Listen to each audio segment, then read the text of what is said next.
two-part conversation teed up for you today. And to start, I have the pleasure of introducing two distinguished leaders who are at the forefront of technology and emerging markets. And judging by the crowd here, I think they need no elaborate introduction. We have Nandan Nilenkani, who's the founder, chairman of Infosys. He's the chairman of Ekstep Foundation and a visionary behind India's digital transformation. We also have Sangbu Kim, who oversees the digital vice presidency for the World Bank and who's building a robust portfolio of investments and advisory services to help with digital transformation all around the world. So Sangbu and Nandan, thanks for being here. Please join me on stage.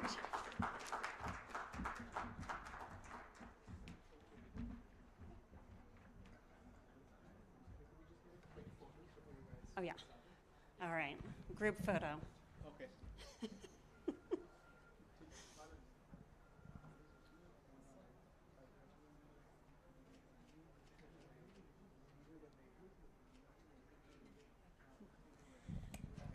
All right.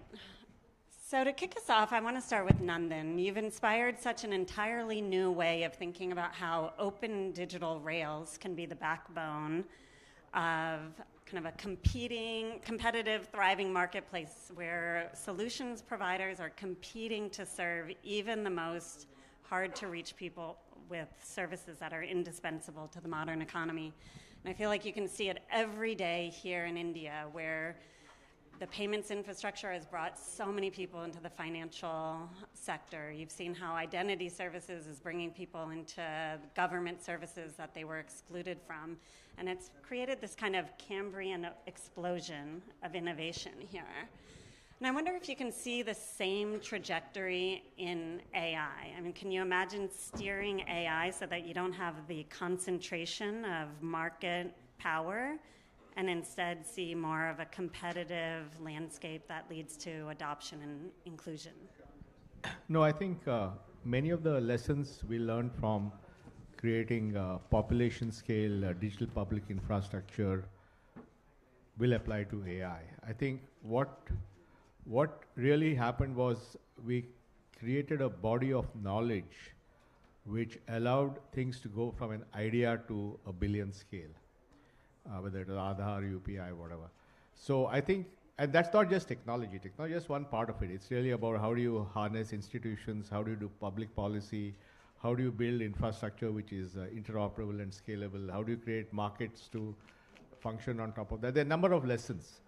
So I think, and those lessons now are being taken global, along with the World Bank. We have the whole the whole ID for D side of the World Bank, but the whole DPI 50 countries in 5 years, and so on.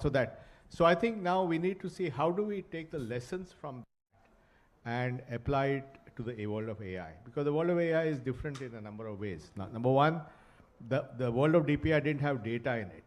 Okay. The world of AI is all about data, public data, private data, and so on. It's also non-deterministic. In technology, you just if you say A plus B equal to C, that's the answer every time. In AI, it's not. So how do you deal with this non-deterministic thing? And then how do you also therefore, because it's data and non-deterministic, how do you make sure that it doesn't misbehave, the AI? And therefore, what are the guardrails you have, for responsible AI? So a number of differences, but I think there are many lessons to be learned. And what we are thinking of is the notion that just like we had the 50 in 5 approach, which sort of brought everybody's minds together, sort of focused them, we're talking about 100 pathways by 2030, 100 pathways to AI deployment, which I'll explain later. Mm-hmm. So it is to have a sort of a time-bound program, work with partners. KPI. Yeah, and then you're going to actually make it happen. So just to press a little bit more, so in terms of the public infrastructure around AI that you would like to see, you mentioned data, but how about the other components? As in, yeah. What's the parallel to the digital rails? No, I think there are a number of learnings. how to organize data to be most effective, because in many cases, data has to be unlocked from wherever it is. How do we have a set of guardrails which apply to all public systems? Because you need to be trustable, you need to have institutions in charge, institutions must be willing to back the answers that the AI gives, a number of things that you have to do. So those are actually common to whatever you choose. Right. And then how do you design for frugal usage? Because I think we can't afford the costs of inference that these guys have. So how do you build low-cost solutions? What is the role of a LLM? It's not only, the thing is, people think it's all about LLM is just one piece of the puzzle. You may have multiple models. You may have some large models, some small models, all kinds of things. So you have to configure all that in the context of, once you start by saying, what's my destination? I want to solve a problem in education or health or agri. Then you work backward from that rather than saying, I have this great tech and let's make it work. Right, right. And I suppose that leads me to Sangbu, a question for you. So if Nandan's really outlining some of the institutional and the data requirements for greater inclusion and adoption, I wonder what else is on your mind in terms of not just addressing the exclusion risk, but other risks, and especially for low-income populations who have so much to gain, but also so much to lose in terms of depending on AI-generated guidance? Actually, I can name so many risks and concerns in AI era. So, as Nandan said, data protections and cybersecurity by AI, enabled attacking tool, and so many hallucinations and copyright issues and so many things. But let's set aside those type of the risks. One of the big risks is for human being, especially for, I would say, jobs as well. So if you think about our young generation who is growing in this developing world in South Asia and Africa, 1.2 billion people, youth, will come into the job market within 10 or 15 years. And then in our forecast, only 400 million jobs will be ready. Still, we see 800 million jobs gap in next decades. But on top of that, everybody is also talking about some jobs displacement by AI. So it can amplify the risks and threats for the job market, especially for young generation. But the point is that I'm not very pessimistic about this. I have more positive view for the job creation along with the AI technology in some sense, especially for developing world. Little different economic environment developing world have, because the AI's intervention and AI technology can be more relevant to the very high-end service job, which lacks in many developing world. So, in another hand, maybe it can be a big opportunity for them to get benefit from the AI technology. So, in our data, for example, 15 to 17% of current jobs in developing world can be fully complemented by generative AI, compared to only 5 to 7% of existing jobs in developing world will be at risk because of the automations. So we see some more job can be supported, complemented, created with AI. So, but only if we can properly provide some reskilling opportunity and program for our young generation. That will be the big important issue to minimize the risk. Yeah. So Nandan, do you want to add anything around the issue of trust and fidelity, and how do you make sure that these solutions, especially the ones that are really facing the marginalized communities, what seeds to sow, what healthcare to seek. How do you make sure that the guidance really is serving them? No, I think a lot of it has to do with the data sources that you have. Mm-hmm. Like if you see an example, what we are doing in agriculture, there's a program in Maharashtra which has very successful with millions of farmers. All the data is curated. It's data which comes from authentic sources, and they're not necessarily going through an LLM. So if you want the market data, you get it from the market. If you want weather data, you get it from the weather guys. If you want warehouse capacity data, you get it from the warehouse system. So, and then you use the AI to craft the inference of a particular question, but Right. it gets the data from different places. Right. And that data is verified and vetted. Right. So that puts the sort of the trust that this data is. I think it would be difficult if you just randomly send questions to some large language model and you can't predict how it will reply. So you have to put in guardrails in the design of this itself, which we are learning how to do that. So Right. that's when I talked about these pathways, the idea was that once we have all these learnings, we package these learnings saying this is how we can build from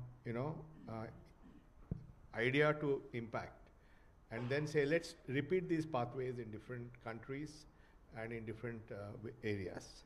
Right, right. So I know we're splitting up this session into two. We've got some African officials, policymakers coming up on stage soon. And I wonder what advice each of you would have for them, like a concrete suggestion for what you would ask of them, maybe between now and the next time we meet at the next Global AI Summit. Sangvi, do you want to start? So one observation I have these days regarding AI development, AI initiative by developing countries, so many people and governments are really caring about supply side issues, the pre-requirement for data center, computing power, internet access, energy. That is very important. I agree with that. But on the other, in another sense, more important thing is that how we can create the demand for AI in developing world. What concrete solutions, what concrete daily, issues we can tackle through the concrete solution enabled by AI is a really critical one. So as Nandan said, we are seeing a lot of good opportunity and good example and pilot for agriculture, for farmers, and patients, and teachers, and so many applications. But once we find a really good solutions enabled by AI, the next step is the replications. How can we develop the better replicable model across the country? So in this sense, I would like to underscore the importance of government expenditure. So it's typically in developing world, private sectors are really struggling with lack of demand from the public side. So I believe public side demand and government expenditure to develop this AI solution will be the very critical part for the next year. Yeah, very much like the DPI story in India, have a killer use case to start. Yeah. What would you suggest? No, I think that's why I said I think we all need to work together on this, because we have to pool all our knowledge, our insights, our experiences, and in a structured way, so that we can quickly share and learn from that. And Right. our idea of this 100 pathways is there from all over the world. Right. But it's a mutual learning thing. So if you do something in some other country, you can do it in, So to give an example, we did this Mahavistar in Maharashtra, and on February 3rd, it was launched in Ethiopia. Oh. So the same learnings on what we learned, Ethiopia implemented much faster, because there was a template, there was a pathway, and then we did the launch of of Amul. Amul is India's biggest dairy cooperative. And that idea was conceived just a month back. And they have excellent systems and data, but they didn't know the AI side of it. So the learnings we had from agri, we put to livestock, and they rolled it out on February 11th. Wow. And they're showing it here. Wow. So, and then yesterday they launched the national Vistar, Bharat Vistar. So what we're learning is that if you have these playbooks and if you have these pathways, and if you know what mistakes not to do, we can actually now do this pretty fast. So now we'll learn something else, something in Kenya or Ethiopia or South Africa or Senegal or wherever, and we'll bring that. So I think key thing is we cannot run on that supply-oriented mindset. It's not about more chips and more power and more this and more that. I mean, that's not going to solve anybody's problem. We have to actually take problems of people. Right. How do they get access to livelihoods? How do they get access to health? How do they get access to education? How do the farmer get access to markets or get access to better information? We solve these kind of things, and I think once we have a playbook for solving these kind of things, then it will spread everywhere, and the bank will do a phenomenal job of convening, using the global convening power to spread the message on all these things. Yeah, Sangbu, you're in a perfect position to help be that connective tissue so that there's that repeated and structured learning, so that there's kind of nobody's has to learn the same mistake twice, right? Well, thank you both. Those are such timely suggestions, since I'm about to hand the microphone over to my colleague Diana Sang. But before I do so, please join me in saying thank you to Sangbu and to Nandan for your wisdom here. Thank you. Thank you. For your leadership overall. Thank you, Priya. Yeah. Thank you, Priya. Thank you so much.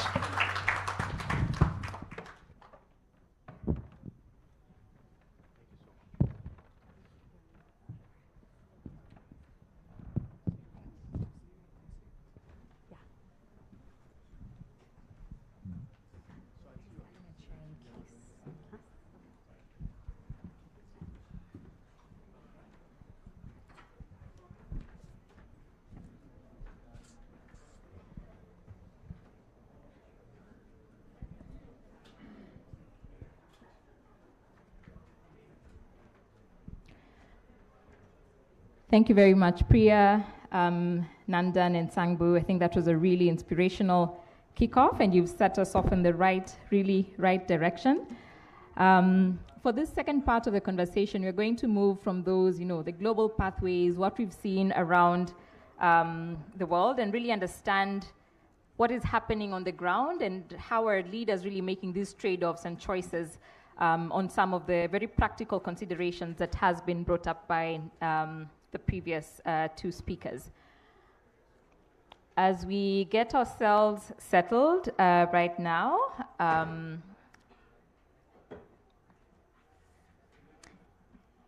just encourage those who are walking in. We have room in the middle. Please just come straight and in the middle. There's quite some space.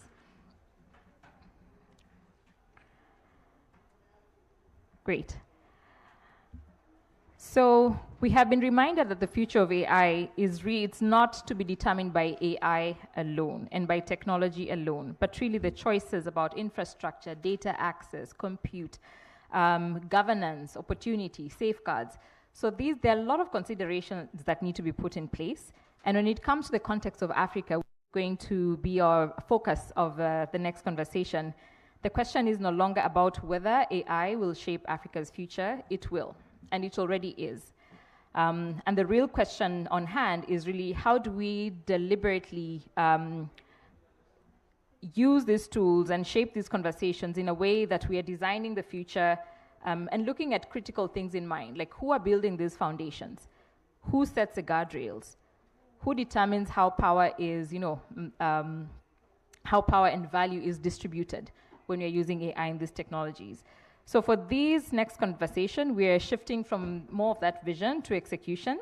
And I'm delighted to welcome two fantastic speakers from Africa. First, we are really honored to have Honorable Paul Ngabire from Rwanda.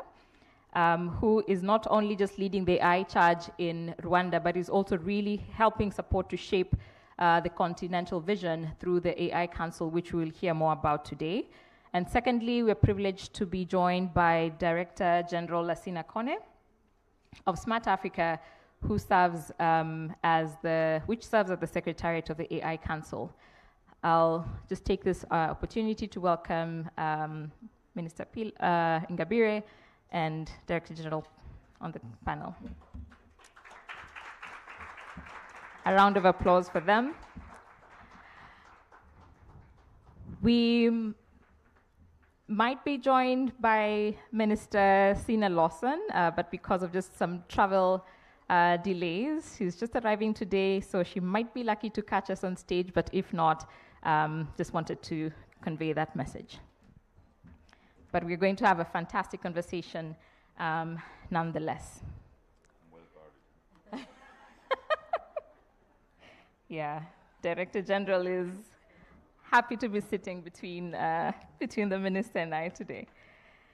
So I think as we start, I want to start with some of the ideas that have been brought about in the previous panel, really looking at what I think came across as a diffusion architecture, infrastructure, where for AI to be adopted widely, we need to have those critical foundations and open rails that allow for interoperability, for trust, trust models of data and solutions. And really, without this foundational infrastructure, we see chances where we're having pilots. But if we have this foundational architecture in place, then we really get systems. Minister Ingabire, I'd like to start with you. And just honing in from the Rwanda example. So Rwanda is arguably, I think, across the continent, quite ahead in terms of the AI agenda and really setting the pace in many ways. Where have you found success and what remains hard in this kind of diffusion infrastructure of balancing the foundations and catching up with some of the faster trends when it comes to models of AI and data solutions?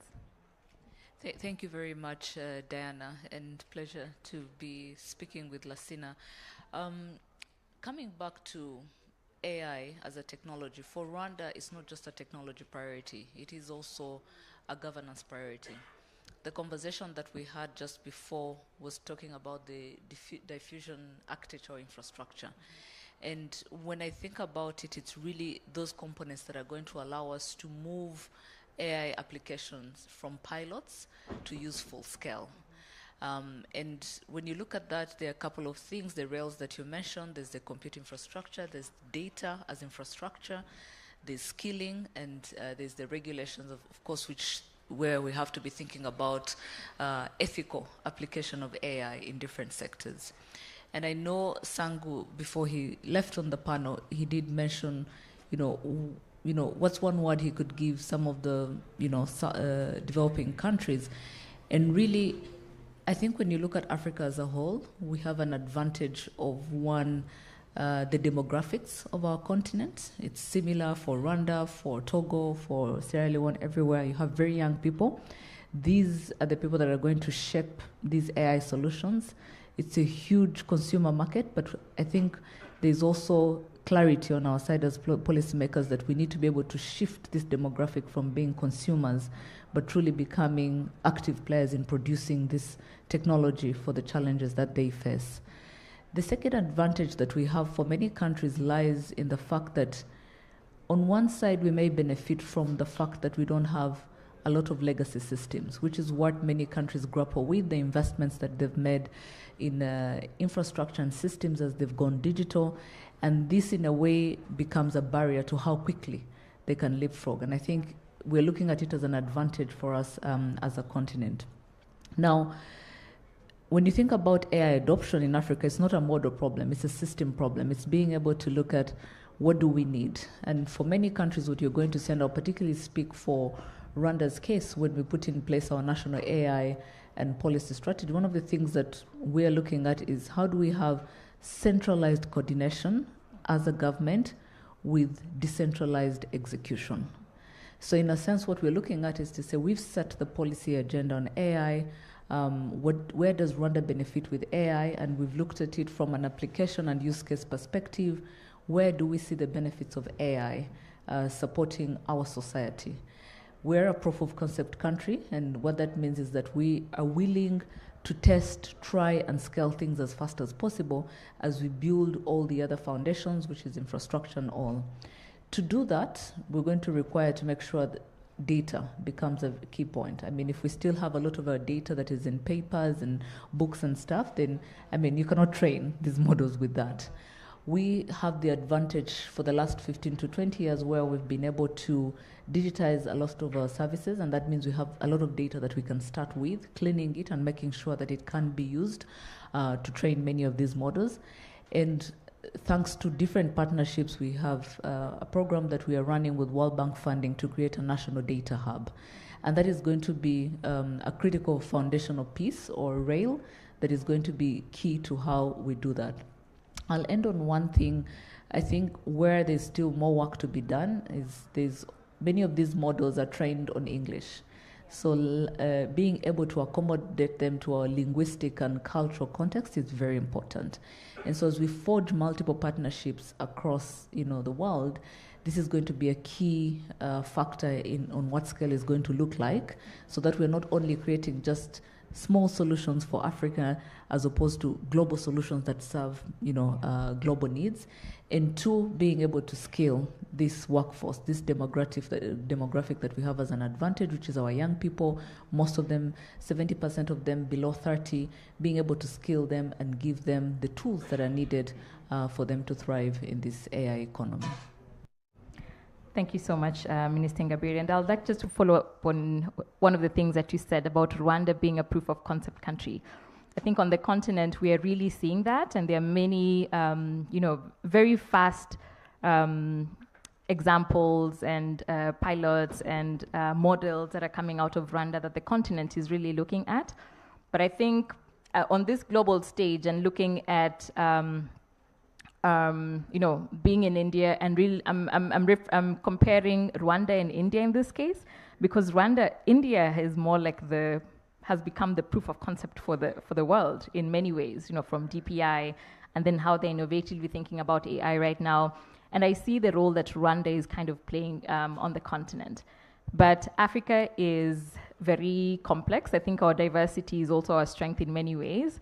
And if we start looking at how, I think thinking about the continent as a unit is very difficult. And I'm sure DG has a lot to say about that as well. In terms of scale, in terms of size, in terms of maturity, in terms of language, as you said, we have some individual countries with over 2,500 languages in just one country.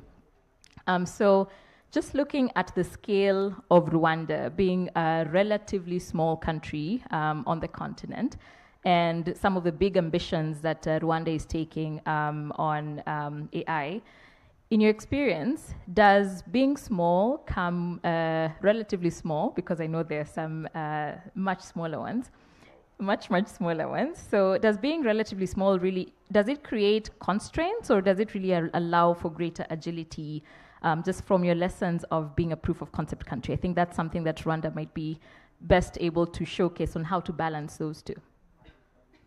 I would say it's the latter. It's being able to create that agility to test things and move very fast.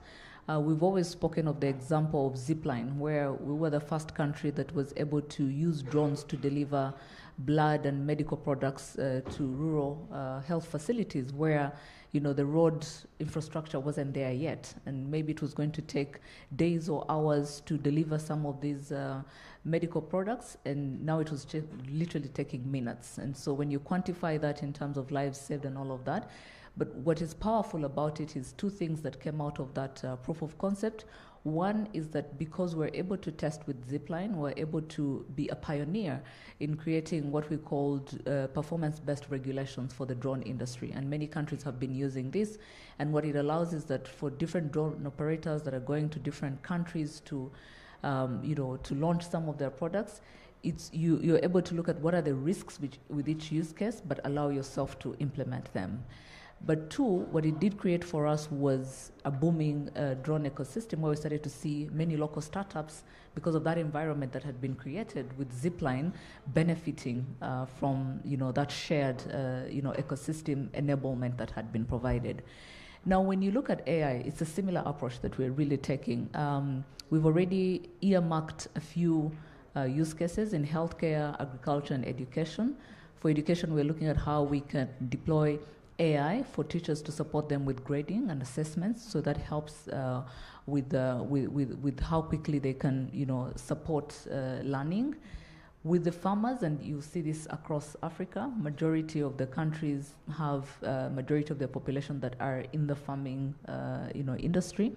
So with farmers, we're already looking at an AI chatbot that helps them to access extension services, that helps them to access early warning systems and weather forecasts quickly, and will allow them to increase some of their productivity. So if such becomes successful in Rwanda, scaling it elsewhere won't be different, because agriculture in Ghana or Togo or Nigeria or Kenya is not any different from agriculture in Rwanda. When it comes to healthcare, because our last mile frontline workers are community health workers, and they're the ones delivering primary healthcare services to the communities, we're also equipping them with an AI decision support tool that allows them to provide better diagnosis to the local communities, but it also reduces the backlog in the referral system. So if such a use case is successful, not only will it be relevant in Africa, it will be relevant elsewhere in the world, because everyone is trying to figure out how do we ensure that we are delivering better healthcare and equitable healthcare for our population. And so I think I'll end on the note that for us, being relatively small is not seen as a barrier in any way. We are actually leveraging that as an opportunity to say we can scale faster and create impact for the entire country, and sort of show what is truly possible, and create blueprints for countries that want to follow suit. Absolutely. We're looking forward to seeing most of these lessons actually going beyond Africa as well, because I think learning is two-way. And as much as we have a lot to learn from the real examples across the world, I think there's a lot that Africa can also share beyond Africa as well. Director General, from your vantage point at Smart Africa, and really looking at this convergence of multiple countries within the Secretariat, I think you must be observing different countries' ambition and starting points are different, and the purpose and motivations could be different. We have some governments who are moving quickly on their AI strategy and deployment. Others are taking a slower pace, just building on the foundational digital systems that they need. I think it's just natural to see this difference in others racing ahead and others being in trying to be the standard bearers of technology. So for the Smart Africa Secretariat, and also through the Council, where are you trying to encourage countries to work collectively and in unison? And then where do you believe that there should be this healthy competition as well between countries?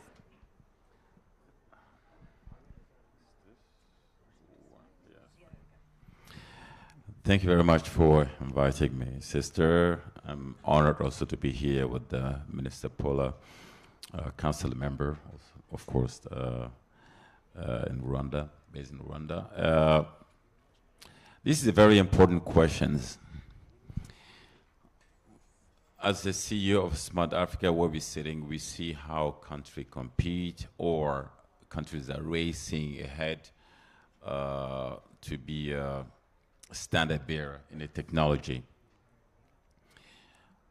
Before I actually answer this question, we tackle these questions, we have to understand one fundamental thing. Champions are not created by ambitions only.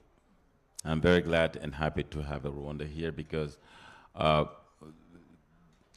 although the Minister Paula said it's a concept, it's a proof of concept, I would say it's a test bed as well. And you will see the difference. Countries do not just become champions because of the ambitions. No. Champions are created when you see an alignment between the political will and the deep understanding of the challenges of the country. You see, when everywhere you travel around our world, the head of the state, our government, they all have a will. Political will, we have it. But do you understand the challenges? Because you will make a decision out of that will, which may not be addressing the real challenges. And you will see the example. Example of that is we've seen for the past 10, 15 years, a confusions between sectorial digitalizations and systemic digitalization, which is the transformations.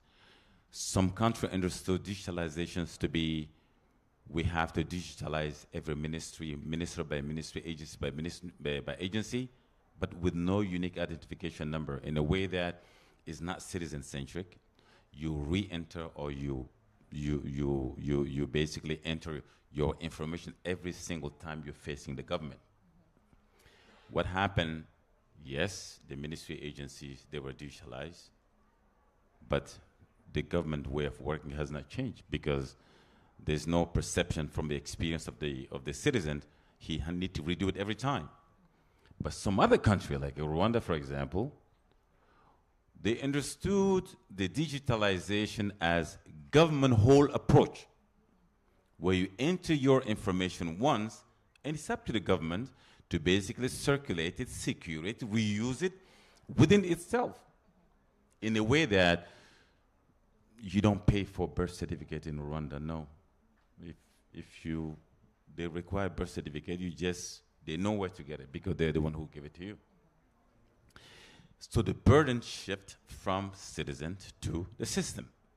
So they understood, you see the two differences. So that's actually understanding the fundamental bottlenecks of your national challenges. It helps you to lead, or to be a champion, or not to be a champion. Now let's come back to your questions, where you said, what do we do, how do we encourage, where do we encourage our countries to cooperate, where do we encourage them to compete?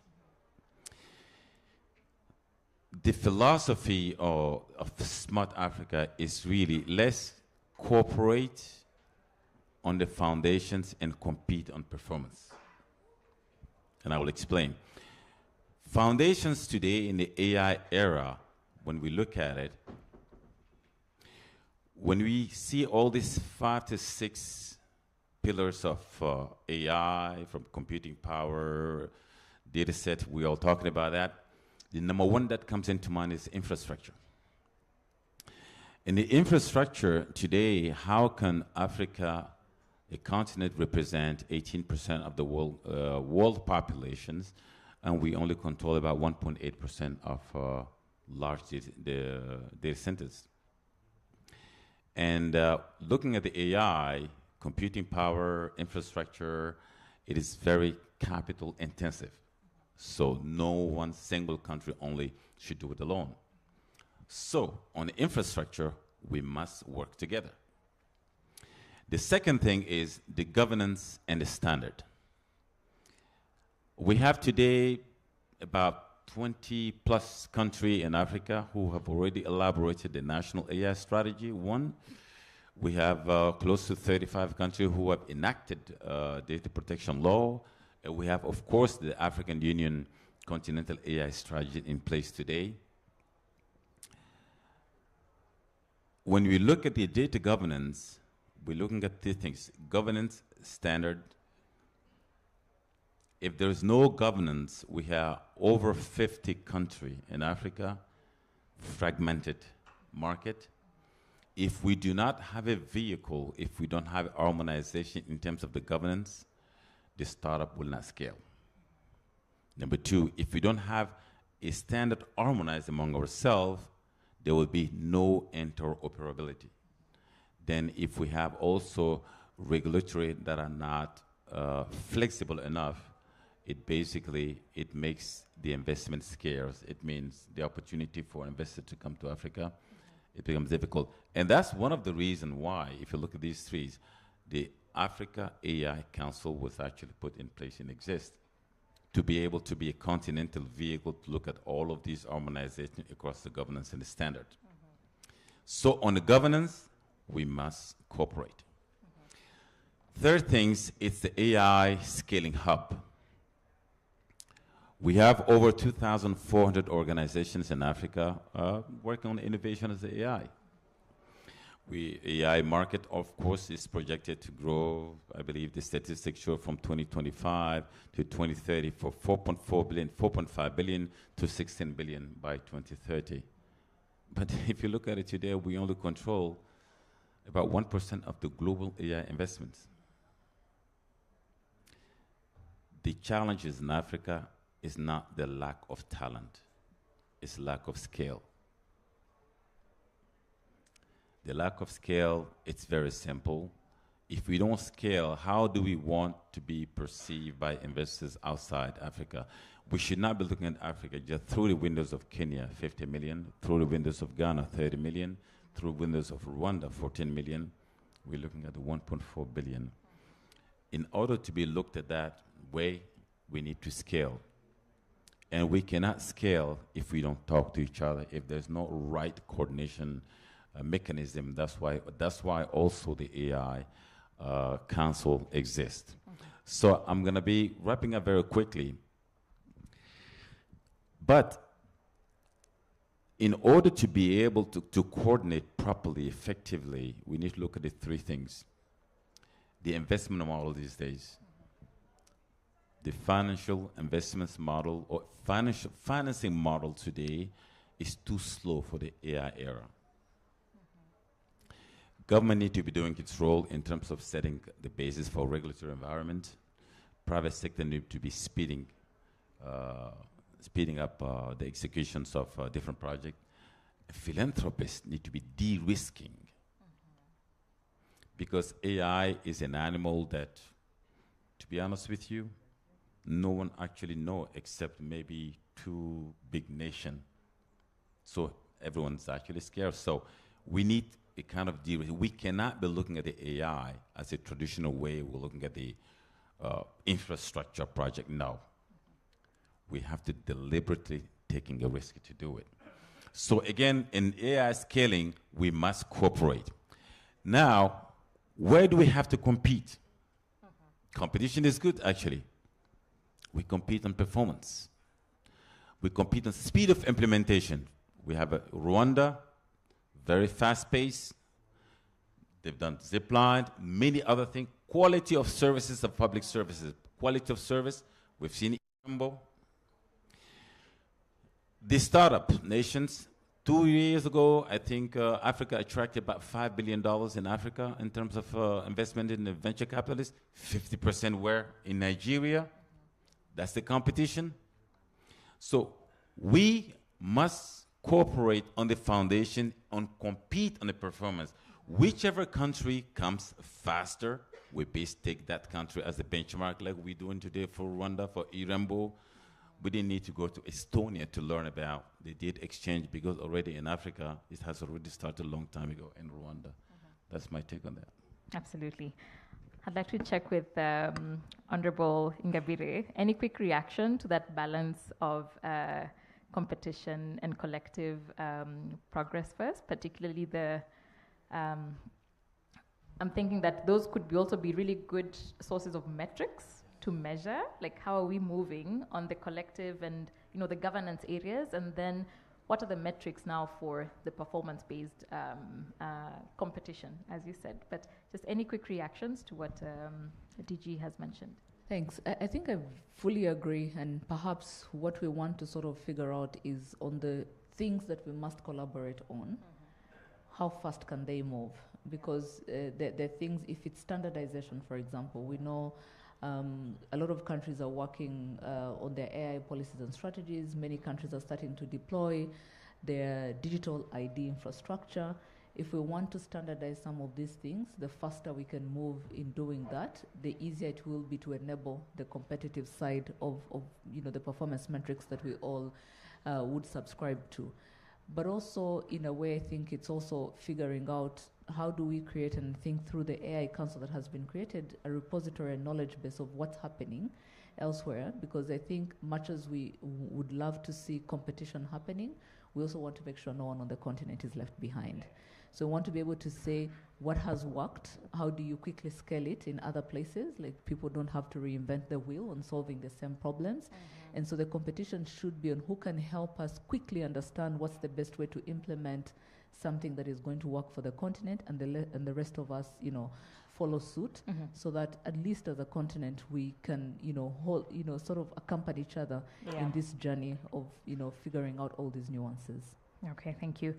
You've both talked about the AI Council, so I think maybe we can switch gears and in 2 minutes each really just understand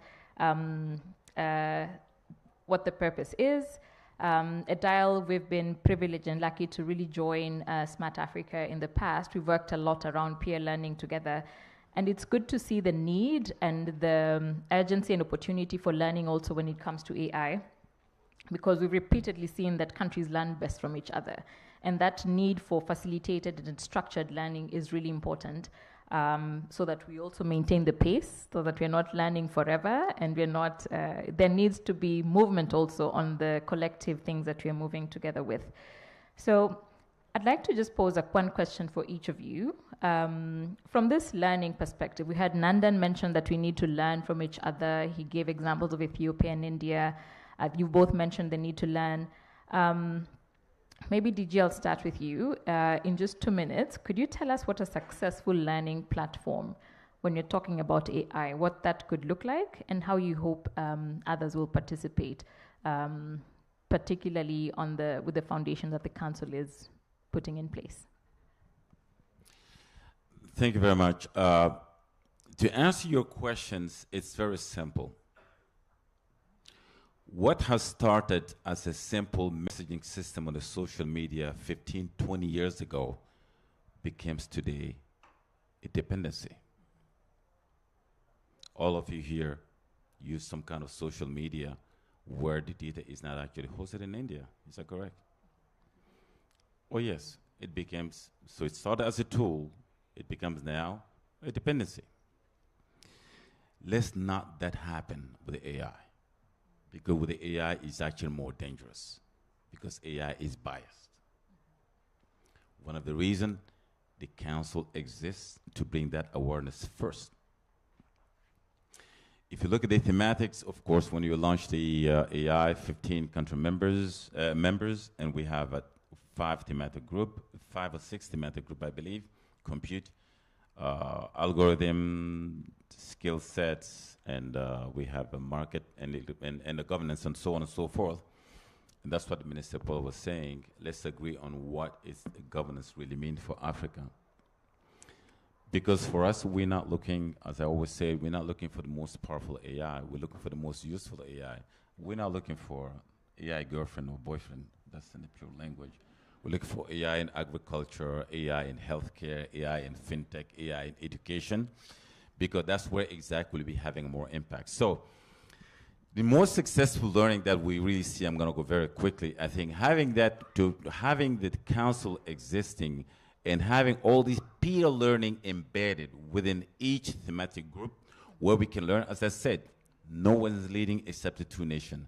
We believe that the peer learning in any different sector or the pillars of the AI will be the best platform to put together. Thank you. Minister Ngabire. I think what I would add on what Lasina is saying is a couple of things. And I think it's the fear that most people have, where there's an assumption that you just deploy AI for the sake of deploying it. There are things that AI is great at solving for, and there are things maybe it won't be the best to use. So from a learning perspective, how do we consider learning successes? It's one, being able to define problems that are actually best solved by AI. That way, we all don't go with the hype of implementing AI for the sake of implementing AI, because then we won't be able to show the impact that we have. And the last one is being able to measure and communicate what the impact is. How many lives are saved? How many doctor hours have been saved? How are we improving learning outcomes? How are we making sure that the agricultural productivity is increasing? If we can be able to talk of impact from that perspective, then that will be the best of our learning successes.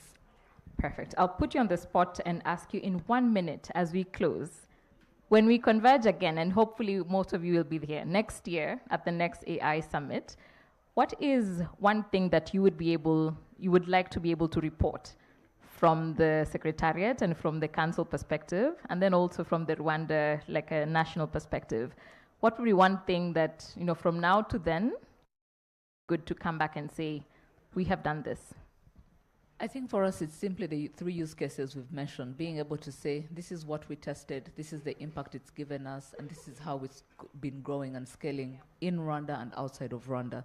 I think we need to move beyond just talking about the ambitions or the ongoing work that is underway, but truly being able to showcase the impact that we've been able to generate. DG? For me, I would love to come back here and see at least one of our country members deploy or started to deploy a sovereign AI. Because what I talked about, what started as a messaging tool becomes a dependency. For us, AI, it's so important, we need to be looking at the angle of the sovereignty, so sovereign AI. With that, I'd really like to thank you both for a fantastic conversation. Thank you for being a fantastic audience as well. We hope to catch up and discuss the rest of the session. Thank you very much for making it.